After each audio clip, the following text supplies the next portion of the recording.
আসসালামু আলাইকুম। সুপ্রিয় দর্শক, আপনারা জানেন নারায়ণগঞ্জের দুজন ব্যক্তি আলোচনার খুব শীর্ষে ছিলেন। শুধু আলোচনায় নয়, সমালোচনায়ও দুজন শীর্ষস্থান দখল করেছিলেন। তাদের একজন সন্ত্রাসের গডফাদার শামীম ওসমান, অন্যজন সন্ত্রাসী খ্যাতি পাওয়া জাকির খান। দর্শক, বিস্তারিত জানতে ভিডিওটির সাথে থাকুন। ভালো লাগলে সাবস্ক্রাইব করুন।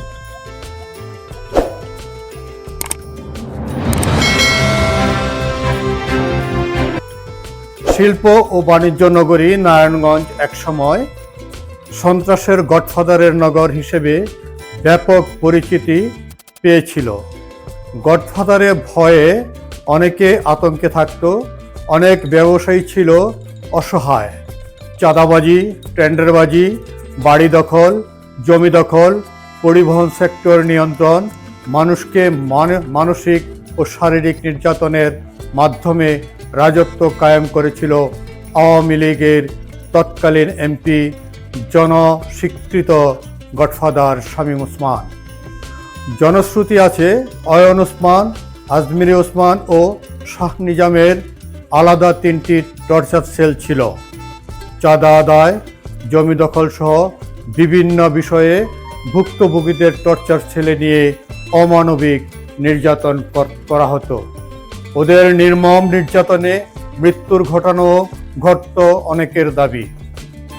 জুলাই আগস্ট ছাত্র জনতার গণ অভ্যুত্থান আন্দোলনেও নগরবাসী স্বচক্ষে দেখেছে শামীম ওসমান এবং তার সন্ত্রাসী সেনাপতিদের সশস্ত্র তাণ্ডব। সন্ত্রাসীরা আন্দোলনকারীদের কখনো টার্গেট করে, আবার কখনো এলোপাথারি গুলি ছুড়ে শিশু রিয়া গোপ সহ কত নিরস্ত্র নিরীহ মানুষকে হত্যা করেছে যার হিসাব নেই। যারা প্রকাশ্যে গুলি করে পাখির মতো মানুষ হত্যা করেছে, তাদের মধ্যে অন্যতম প্রধান ভূমিকায় ছিল শামীম ওসমান, তার ছেলে অয়ন ওসমান, ভাতিজা আজমিরি ওসমান, শামীম ওসমানের শ্যালক তানবীর আহমেদ টিটু, অয়ন ওসমানের শ্বশুর ফয়েজ আহমেদ লাবলু, লাবলুর ছেলে শামীম ওসমানের প্রধান সেনাপতি নিজাম সহ আরও অনেকে।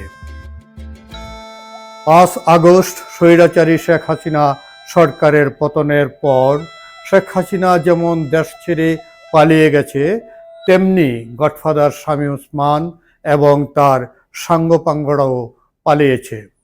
গডফাদার শামীম ওসমানের পরই নারায়ণগঞ্জে যে নামটি আলোচনার কেন্দ্রবিন্দুতে আসে, সেটি হলো একসময়ের আলোচিত দৌলত খানের ছেলে জাকির খান। জাকির খান বিএনপি ঘরানার এক তরুণ প্রজন্মের নেতা। তিনি নারায়ণগঞ্জ জেলা ছাত্রদলের সাবেক সভাপতি, বিএনপির সাবেক স্বরাষ্ট্রমন্ত্রী মতিন চৌধুরীর স্নেহভাজন ছিলেন জাকির খান। তবে মজার বিষয় হলো, তরুণ প্রজন্মের নেতা এই জাকির খানকে গডফাদার শামীম ওসমান তার নিজের প্রতিদ্বন্দ্বী হিসেবে দেখতেন। তিনি মঞ্চে, মাঠে, ময়দানে বক্তব্যে চাপাবাজি করে জাকির খানের বিরুদ্ধে অপপ্রচার করতেন।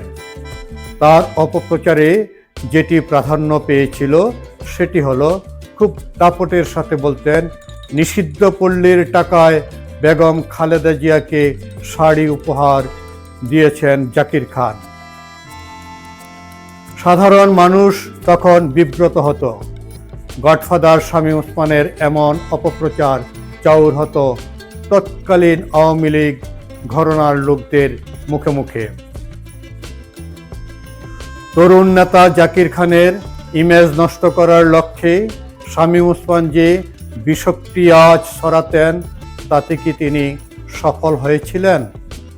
আমার তো মনে হয় তিনি সফল হতে পারেননি, বরং সাধারণ নাগরিকদের কাছে তার বিকৃত মুখোশ উন্মোচিত হয়েছে। এই জায়গায় আমার প্রশ্ন হলো, শামীম ওসমান জাকির খানকে এত ভয় পেতেন কেন? আমি জাকির খান কি শামীম ওসমানের দখলদারিত্বের ভাগ বসাতেন? জাকির খান কি শামীম ওসমানের পেটুয়া বাহিনীর সাথে সংঘাতে যেতেন? আমার ধারণা এসব বিষয়ের উত্তর নগরবাসী ভালো জানেন। বিএনপি ঘরানার এই তরুণ প্রজন্মের নেতা জাকির খানের বিরুদ্ধে রাজনৈতিক মামলাসহ হত্যাকাণ্ডের অভিযোগেও বেশ কিছু মামলা হয়েছিল। পালিয়ে থেকেও সে রক্ষা পায়নি।